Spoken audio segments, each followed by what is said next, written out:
মুরগি এই জায়গায় ডিম পেড়ে রাখছে 4 দিন যাবত 4টা ডিম পারছে। এখানে দেখা যাইতেছে মাছ, মূলা তরকারি, মূলত চিংড়ি মাছ দিয়ে রান্না করবে মনে হয়। আর এইদিকে দেখেন খিচুড়ি রান্না করছে মেয়ের জন্য, তো কিছুই খায় না, দেখি এইবার খাই কিনা আজকে। এই যে দেখুন সকাল সকাল নুডলস রেডি, এখন সে খাবে, খাওয়ার জন্য বসে আছে। দেখেন সকাল বাজে কয়টা দেখি, 9:41, আর এখন সে ঘুম থেকে উঠছে। আসসালামু আলাইকুম বন্ধুরা, সবাই কেমন আছেন? আশা করি ভালো আছেন। আমি আল্লাহর রহমতে ভালোই আছি।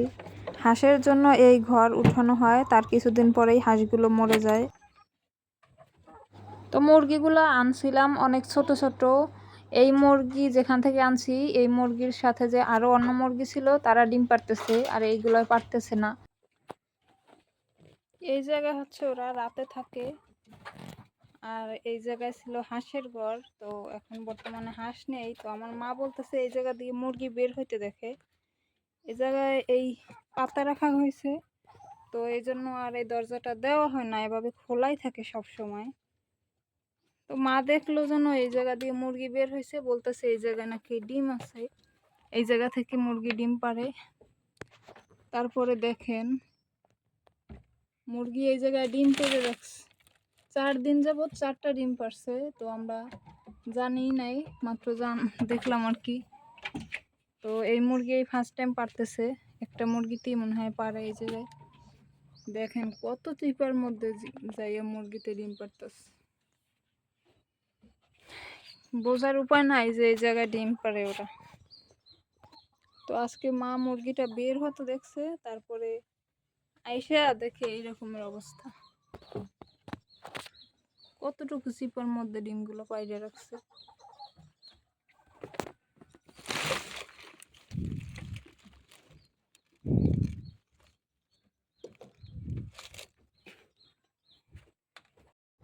তো আমি যখন ছোট ছিলাম গ্রামের বাড়িতে এভাবে প্রায় দেখতাম মুরগিতে এই চিপায় চাপায় ডিম পেড়ে রাখে, অনেকদিন পর পেতাম। তো তখন সেটা অনেক খুশি লাগতো। টোটাল হচ্ছে 3টে মুরগি, আর দেখেন সবেদা গাছ থেকে একদম পড়ে যাইতেছে, কি জন্য পড়ে আল্লাহই জানে।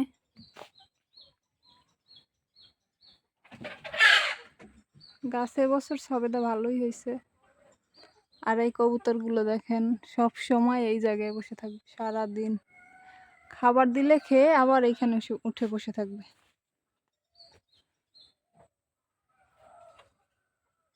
তো যাই হোক, চলেন দেখি আমাদের রান্না বান্না আজকে কি খবর, কি রান্না হচ্ছে। ভাত রান্না শেষ হয়ে গেছে, ভাত এখন উঠিয়ে ফেলবে। তারপরে এখানে দেখা যাইতেছে মাছ, মূলা তরকারি, মূলত চিংড়ি মাছ দিয়ে রান্না করবে মনে হয়। আর এইদিকে দেখেন খিচুড়ি রান্না করছে মেয়ের জন্য, তো কিছুই খায় না, দেখি এইবার খাই কিনা আজকে। একটু বেশি রান্না করা হয়েছে, এতখানি খাবে না।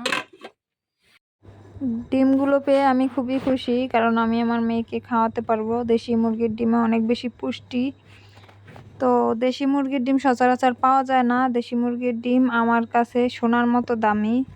ওরা ন্যাচারাল খাবার খায়, খেয়েই মুরগিতে ডিম দেয়, তো এই ডিমের মতো আসলে ডিম হয় না।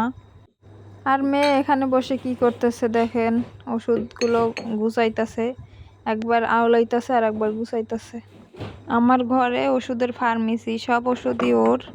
ওকে এক নাগাদ কয়েক মাস খাওয়াতে হবে ওষুধ। ডাক্তার বলছে চলবে, মানে থামবে কবে এটা বলে নাই, চলবে লিখে দিছে। কখন যে ওষুধ খাওয়ানো বন্ধ হবে আল্লাহই জানে।